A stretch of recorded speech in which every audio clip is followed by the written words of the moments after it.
Pelopeppa beteken goeie lewe. En dis presies waarna mense op soek is wat na die trein stroom.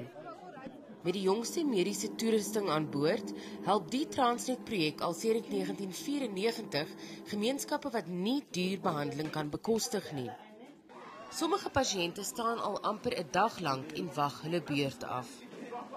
I was up this morning from 5 o'clock. I'm here from 5 o'clock. I thought I was early, but I was 150 in the queue already. And I came to check eyes, and I'm glad that I came, and I met good people, that I asked questions that I didn't know, and they gave me good answers. Die departement van openbare ondernemings wat toesig hou oor die projek, sê dis 'n reuse hulp vir die armes.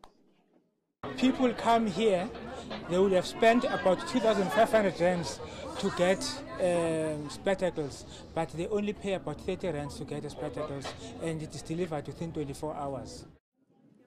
Die departement van gesondheid sê die dienste verminder ook hospitale se las. When this train leaves, and these people have been seen by this train, all these people, we can now be able to tell a story about them, that this one is not well, this one is well. This one is not well, this is a plan that we have.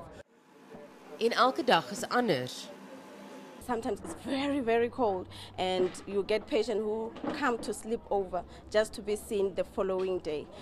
We learn to work under pressure, so it doesn't matter how many people we see.